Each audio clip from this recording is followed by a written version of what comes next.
you as leaders have a capability to make it so. You have the capability to make your job that dream job. You have the capability to make that team the dream team. But it takes a lot of effort and energy to make that happen. You have the audacity, Joshua Anderson, to disagree with Bob Always Right Galen, and you did it. You didn't just do it privately. You did it in public. You bastard. That was insubordination. Entry music. Da, da, da, da, da. Da, da, da, da, da. It's the Bob and Josh show. Workplace culture. Everybody thinks theirs is good, but sometimes, well, oftentimes, it's not as good as they would like it to be.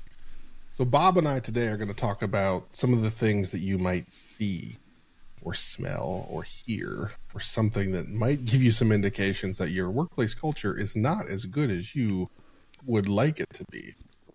So that's today. We have a list that Bob found from Liz Ryan in class. Like, Bob is the scourer of LinkedIn, finding good content that he uses in his writing or for us to, as Bob would say, riff on. So today we're going to riff on a list that she pushed out and try and help you as a leader fix your workplace culture. Because I got news for you.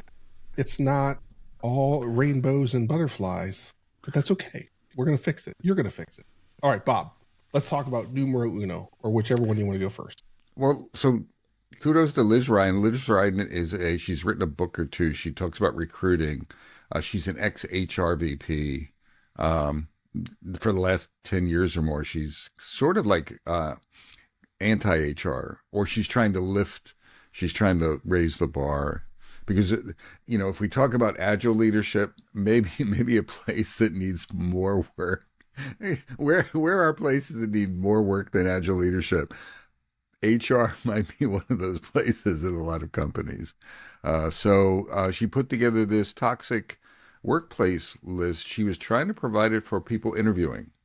So think of this as a detection. Her intent was a detection list for toxic workplaces if you're interviewing, and so that you would walk away immediately. Our intent is to look at it from a leader's point of view, maybe set up some detection, some change agency.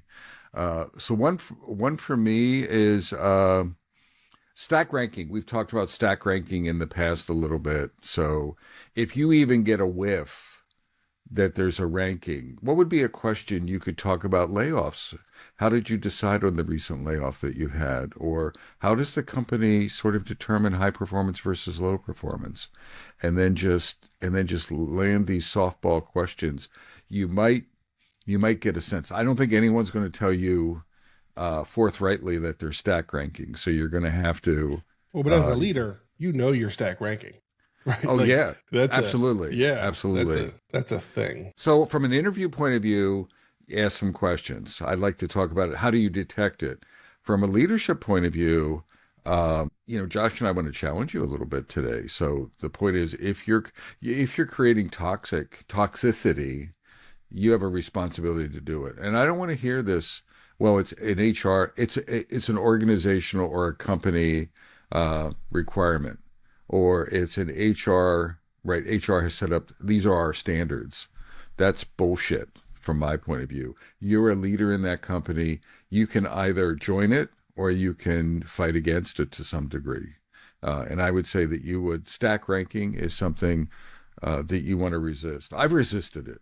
You probably heard us tell stories historically. I've gone into stack ranking sessions and I'm like, I'm just not going to do it. I have a good team. I've busted my butt for the last 2 years to build a great team. I've executed PIPs, and I've moved people out who aren't performing, and I've got a great team. And I'm not going to go through some arbitrary chicken shit. Did I just say that in the Metacast? Chicken shit exercise just to please you all. I'm proud of the team, and we're going to hold the line here. And you know what? When I did that occasionally, I didn't do that very often. People stepped back. I think maybe they were afraid of me or something. It's like, no. Oh, we don't want, maybe legal. Oh, if Bob's not on board, we don't want to push it too hard. But it's that stack ranking. As a leader, you want to sort of do whatever you can to avoid that. If you're doing your job, it's sort of related to doing your job. Well, and that's the point I really want to drive home is that if you're doing your job, you shouldn't get to a position where HR at the end of the year says, okay, give me a ranking of all your people, and then you have to cut the bottom X%. If you're doing your job and you're having real good conversations with your team, helping them attack the challenges that they have, helping them figure out the stuff that's in their way, helping them work through whatever they're working with, and you're improving them. And if they're not improving, you're having the difficult discussion of saying, hey, listen, we've done everything we can. You're not performing to the expectations. So here's your PIP, or we're going to ask you to leave because this just isn't working. We've done everything we can and it's not happening. Force stacked ranking is in response to leaders that don't do that.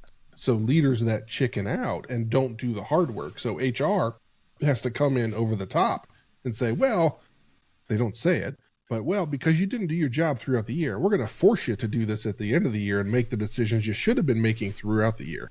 Right. So if your organization believes that's a thing that has to be put in place, then you're surrounded by leaders that aren't doing their job. And Bob and I have been there. Bob and I've had the same discussion that Bob has had where like, no, I've done my job over these past years, and there is no bottom 20% that's like dragging us down. I've solved that over the past couple of years. So I've gotten to the point where we have a good team. There's zero reason for us to arbitrarily fire the bottom X%. The rest of the organization isn't doing their job. So they can go through that. They can do that. And, I'm sorry that they have to do that, but I'm ahead of the game. I've handled that. I'm done. So leaders, if you're looking around and within your organization, that's the norm, then you probably already know it. Hopefully you already know it. But if not, then you have to start to recognize that, gosh, the leadership here with our organization isn't good at having the conversations that need to be had to build great teams. So that's the key thing that Bob brought up that I want to make sure that people walk away from is if you're doing it right, it doesn't have to exist. Absolutely. Josh brought up an important point. I want to just amplify it. It's the reason that stack ranking is there is because leaders weren't doing their jobs. And so the way to, if you don't have good leaders who are creating great organizations, then how you have to bring this artificial. Jack Welch, I think, was the grandfather at GE, was the grandfather of stack ranking, or he at least was one of the early adopters that people talked about and admired. They admired him for it. But it's really, it's sort of a false leadership directive, and it's not fixing the root cause. It's not, which is poor leadership, not poor employees. But right. You should stack rank the leaders and get rid of the leaders. Which one floated your boat, Josh? First. Well, if you follow me on LinkedIn, you likely have seen a recent article I wrote about what she calls brutal, inhumane hiring processes, and we have entered that. Brutal hiring processes have entered the chat for those of you that are out there. It is difficult, and it is difficult because just like the situation we talked about with stack ranking is people are trying to automate the hard work. There are people that I see that they talk about, I have to talk to an AI. I actually did that because I wanted to try it. So I applied to a company, and the first response was, here's a link, and it's an AI.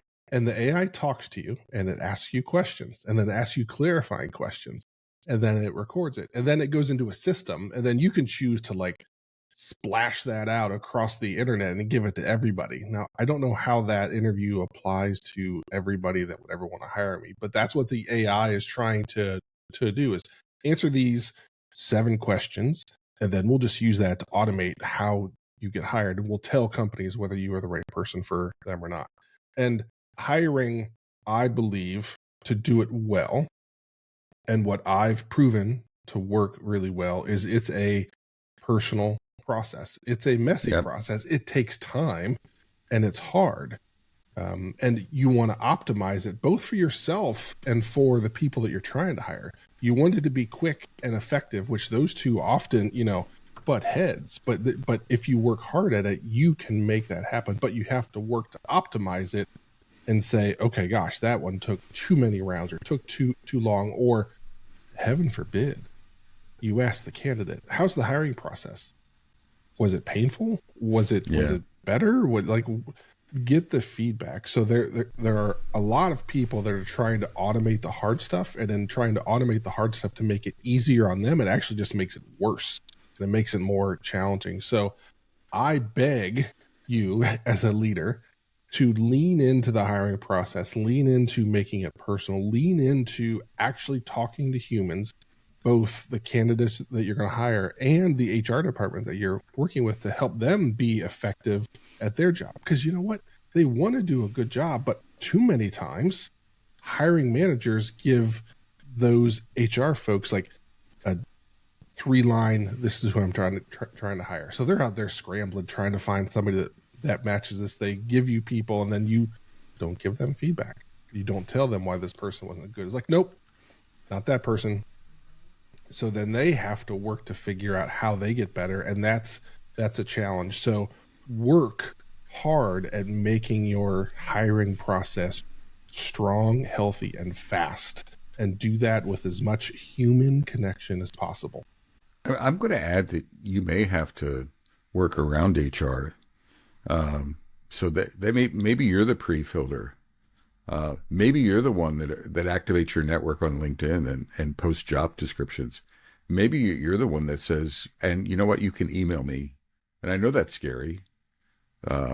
Or maybe you limit so you don't get thousands and thousands of them. But the point is, you maybe need to circumvent the automated, put back pressure on HR to change the process. But in the interim, you can humanize it yourself as a leader. You can humanize it on the front end. You can humanize it by having conversations with people in your network. You can humanize it by getting off your butt and reaching out to people, right? Like actively pursuing it, actively activating your network. I know that's I don't have the time for that. No, you're building your team, right? It's probably the number one, that in producing value. Corporate value is probably your two prime directives, and they're intertwined. So I guess what I'm saying is get off your butt, put back pressure on HR. That's the easy bit. The harder bit, but it's your job, is to figure out how to humanize it, to get great people, to connect to great people, to interview human to human, to have conversations. Go ahead, Josh. If you want to be great at your job, if you want to deliver the value that you aspire to deliver as a leader, and you get amazing at hiring, everything just takes care of itself. Everything. Because it's all built on the team that you have. Your job as a leader is to assemble and coach the best team possible and let them do their thing. And what's at the very beginning? Who walks in the door? Who gets on the bus? So that goes to the first 2 points that Bob and I talked about. Surprise, surprise, that we're talking about. If you want to be a great leader, if you want to win, it focuses on the team. It's who you hire and how you coach them.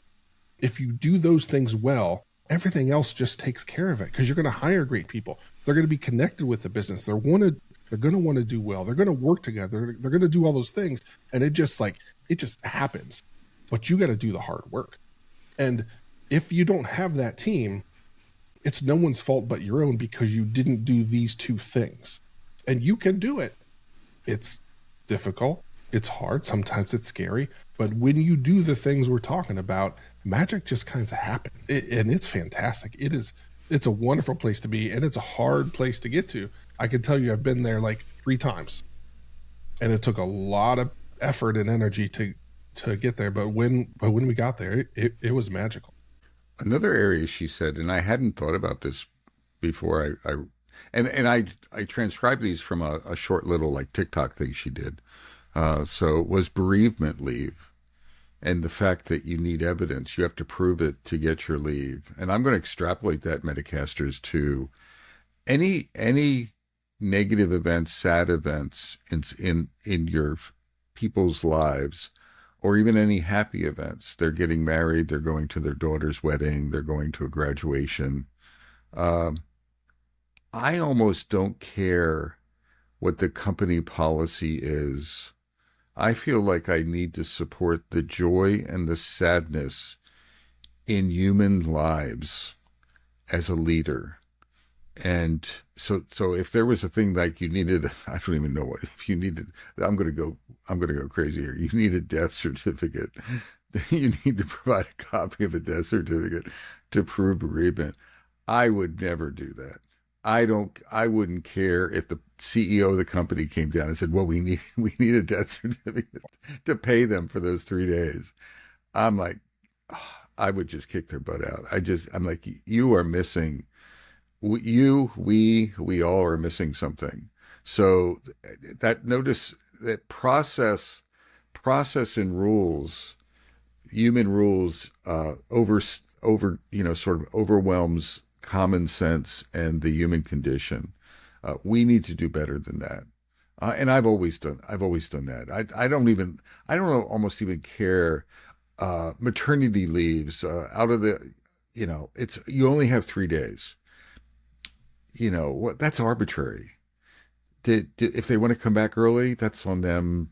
I could honor that. If they need twice that much amount of time, I'm there to serve. As a leader, I'm not just there to serve the company. And that, maybe this is missing. Maybe it's an article we should write, Josh, or something like that. Or since you're so prolific, maybe you should write it. Yeah. Right. We're there to serve our team members. And I mean big S serve, right? Just like big C company serve, we're equally there to serve the people that are attracted to work with us as a company and as me as a leader. And so that goes into that service. Yeah. I mean, these are once in a lifetime events. And if you really believe that whatever you're doing is more important to that member of your team than this once in a lifetime event of they are going to go support their son, their nephew, their niece, their aunt because they graduated, because they achieved this massive thing, then I got news for you. Like your priorities are messed up like that. Yeah. That is ultimately the problem of, hey, this job, this business, this client is more important than that once in a lifetime thing that very important person in your life is going through. I'm not sure we can let you go, or maybe a half day or something like that. Like, no, support people and support the people that support them. And again, we go back to when you do these things, when your team is first and when you support them, you will be hopefully not surprised, but you will be amazed at how you deliver the value that you thought maybe was never possible. So, right. Yes, that's it. Yeah, that's the thing. Josh, your turn. Mandatory team building, also labeled as mandatory fun. And I have been guilty of this. Me too. Because I have been trying to shape culture and I've been trying to get people to connect. And so we would have our quarterly events, and the mandatory fun label is something I heard from members of my team that were nice enough to be candid with me. I'm like, oh, Josh, we're doing another one of these like forced fun things where we're going to go do fun stuff that no one really wants to do. Like, okay, here we go. And that put like a little chink in my armor of like, oh man, I feel like I'm trying to do a good thing, but maybe I'm not. And so there's a balancing act. There's a very narrow line that you walk where you're trying to get people to engage and connect outside of work. And then there's a point where you're just doing it because you feel like that equals, oh, hey, we're a team now because we're going to take everybody bowling or we're going to take everybody to do whatever. Hold it. There's nothing wrong with a good bowling I, junk. I I'm just kidding. listen. I This is something I've done, right? Like it's a Me thing that too. I've Me done, too. right? Because Bob and I know that when there's a connection that goes beyond just like, hey, I show up and I say hi to somebody, I put my head down and do my work, that we know that if we can transform this into a team that knows each other and cares about each other and wants to help each other and do all those things when it gets hard and gets difficult, that we try to force it. And yes, maybe there's times where maybe you do know, like, okay, yeah, like I'm going to force it and I'm going to do this, and like some people might not like it and some people might opt out, and that's okay. And that's the thing that I had to get to, where at first it's like everybody's going, whether you like it or not, we're going to do this, it's going to be good for us.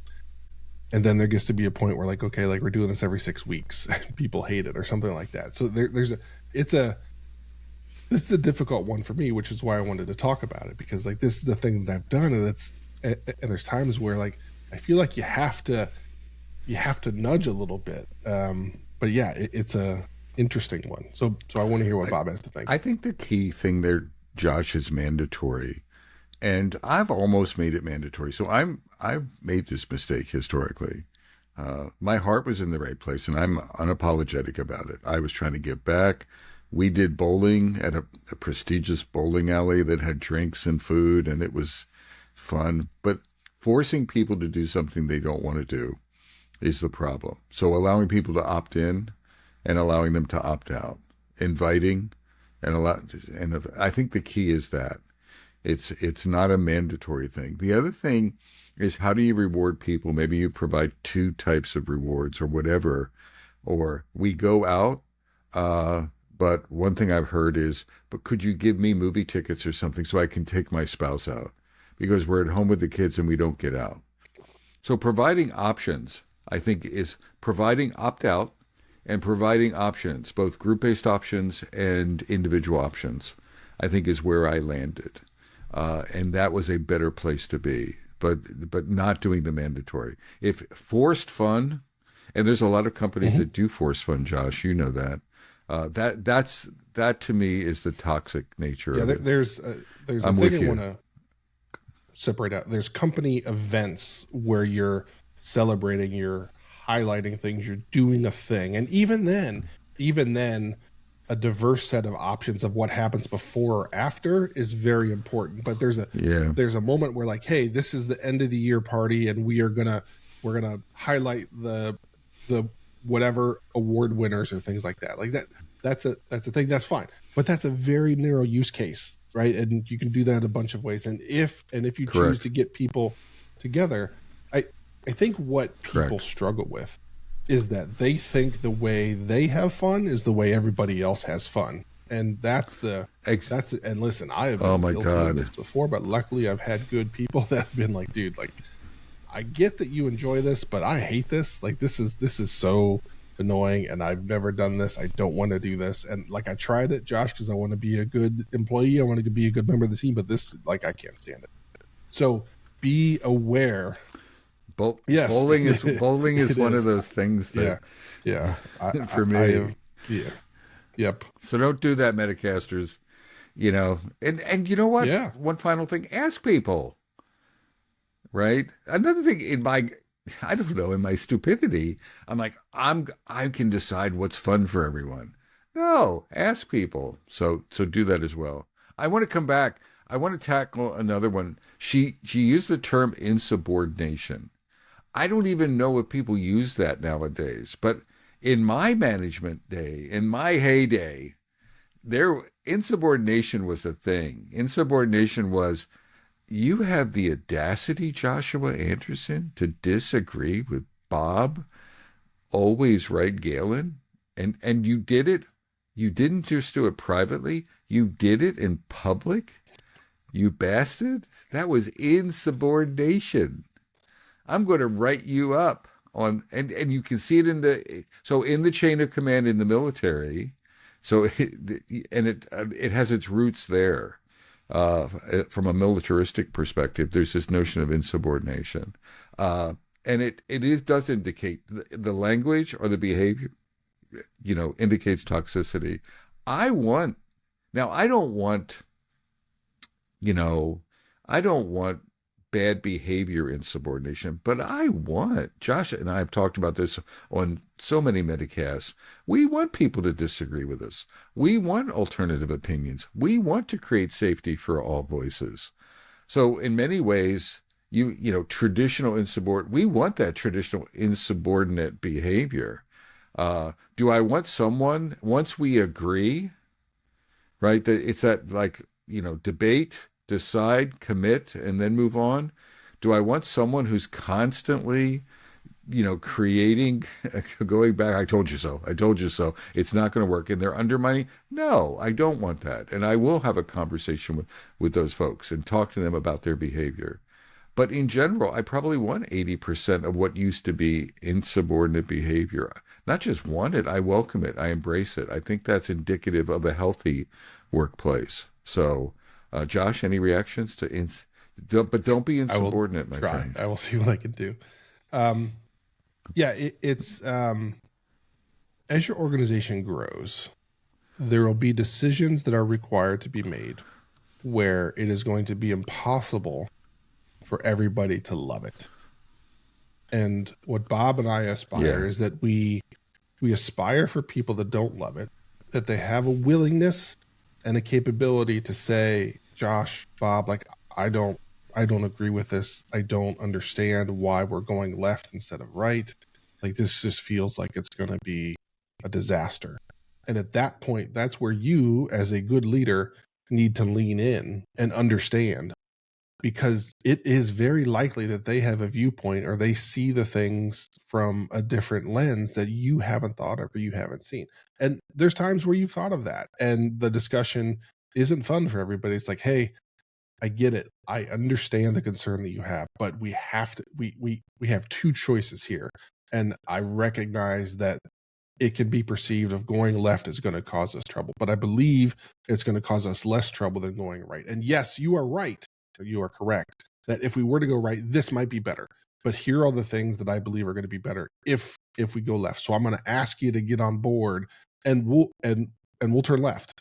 And after n number of months or n number of weeks, whatever it is, we'll sit down and talk about it. Like, hey, is this still the right direction? Like, are we still doing the right thing? And then we'll sort that out, because of if you've done everything we've talked about through the first part of this, if you've hired the right people, if you've managed people up or managed them out and removed the ones that aren't helping you, and you've amplified the ones that are making a huge difference, then all of this just, again, it kind of naturally works. But there's always going to be a decision that has to be made where you as a leader are going to have to make a call. And again, as the organization grows, not everybody's going to like it. Not everybody's going to love it. But you want to know that the last thing you want is this, like, quiet grumbling at lunch where people just go and like blah blah blah blah blah, blah. This guy doesn't know what he's talking about, because that becomes a problem and it starts to grow legs and cause other problems and people start to question. And you want to hear about that and know about that so that you can have the conversation and say, okay, cool, I understand what you're saying, but X, Y, and Z. And then you'll be amazed that when you, surprise, when you do the hard thing and you have the discussion with the person that disagrees with you, and usually what happens is you'll recognize that there's an information gap. Somewhere between the two opinions, there's knowledge that one side doesn't have, or maybe there's knowledge that both sides don't have. And then when you close that gap and everybody has the same data, everybody looks at the problem, they can say, ooh, okay, yeah, I see it. Maybe I don't love it, but yeah, I feel like we have to go left. But that takes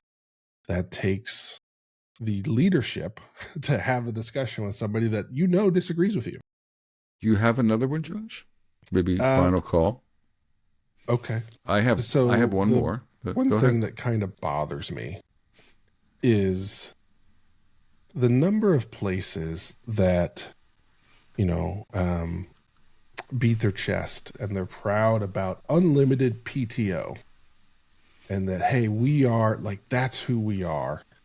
And I'm here to let everybody know that the unlimited PTO policy isn't a thing that's meant to be nice for their people.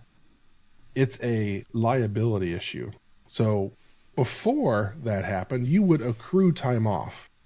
And so a company would have to pay you out Right. for the number of days you didn't use because you earned your time off based on whatever rules that they had. So somebody would leave the company and the company would have to write a check for and thousands of dollars. And so they would have to manage and maintain however much money. And think about a really large company that is trying to manage that, and they're trying to make sure, that we have the money in case however many people leave to pay out all that money. That number gets really big the bigger your company gets. So all these big companies like, you know what? If we have this unlimited PTO thing and we don't track it, therefore it's not a liability on the books, we don't have to do that, then that's a whole another financial gain that we have. So yes, there are companies that do it with great intent, but it has become the norm because of the financial value it offers to the company. And so Right. as you as a leader look within your organization, just investigate about your unlimited PTO. Is it really that, or is it the monetary side for the books? Like, what does that look like? So that's a thing that always people try to play up as like, oh, we are all about, giving back to the people, but in reality, it's all about giving back to the books. And so that's the thing that always frustrates me, and I'm always a little sketchy when people are like really pushing that as a thing. So because it has become the norm, so it's not like a differentiator anymore, but like that's the way companies roll now.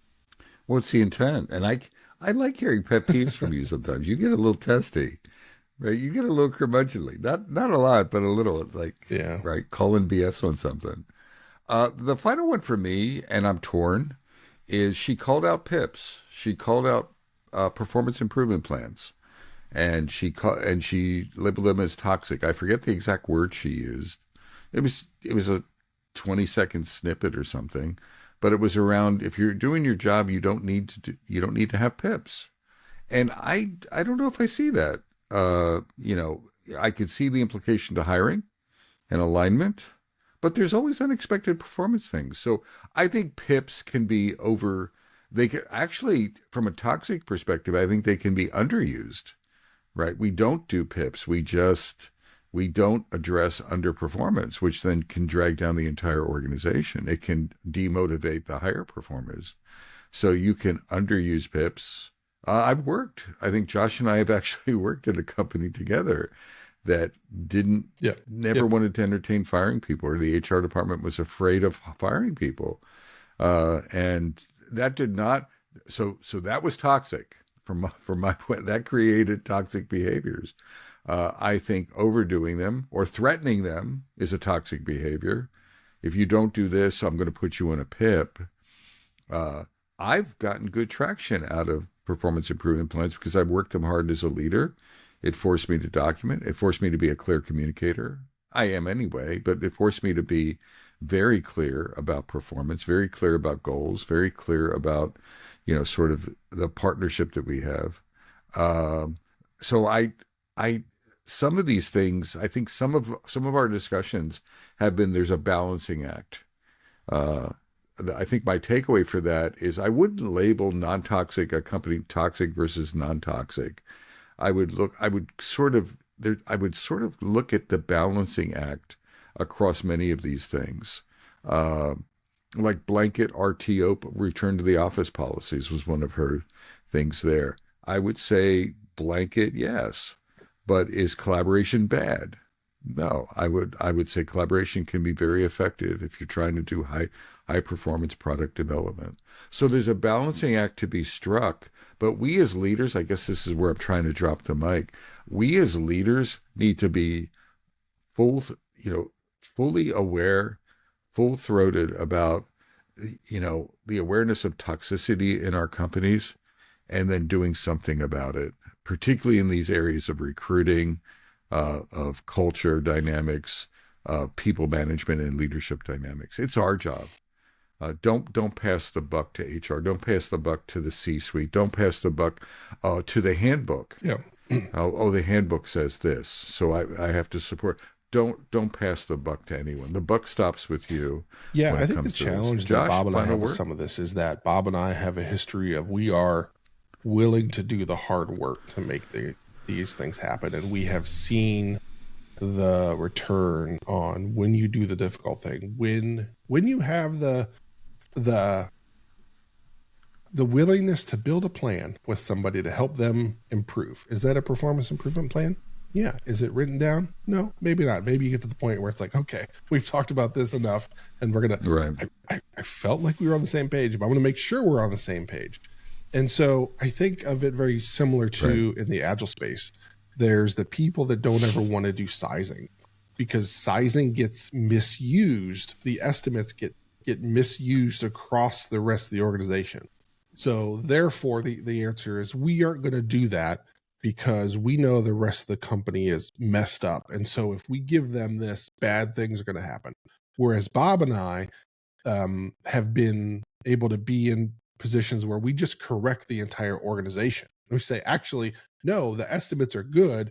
You guys have to fix your behavior. I'm going to help you fix it. Here's how we correct the organization. Here's how we use these in a healthy way. Yeah. So you have to understand where your capability to influence within an organization is. And if you've been in positions like Bob and I are and have been, where we can change the way an entire org works, then you can really lean into some of these things and make them good and healthy. The challenge that I think Liz is saying is that in most places, that doesn't exist. There is a unwillingness to do the dirty, messy, hard work to make this thing that has become toxic, make it something of value. And that's a lot of difficult work. That's a lot of challenging discussions, a lot of repetitive discussions where you feel like you're swimming upstream, but you get there eventually. And so I think that's the difference. And I accept that every situation isn't the way Bob and I want it to be. But what Bob and I are trying to say is that you as leaders have a capability to make it so. You have the capability to make your job that dream job. You have the capability to make that team the dream team. But it takes a lot of effort and energy to make that happen. And Bob are trying to lay out the things that would enable you to create that team, that company, that product, whatever it is. But you got to put your work boots on. I want to imply just one thing, and then we're going to nail it, what Josh said. Star Trek, Jean-Luc Picard and Will Riker. Will Riker was number one. And he's like, make it so number one, right? Jean-Luc, right? It was like, just make it. Every leader's job is to emulate Will Riker. There was there was execution dynamics, risk, and that was his job. So that's what we're saying. Make the environment, so if it's toxic, detoxify it, Metacasters. It's on you.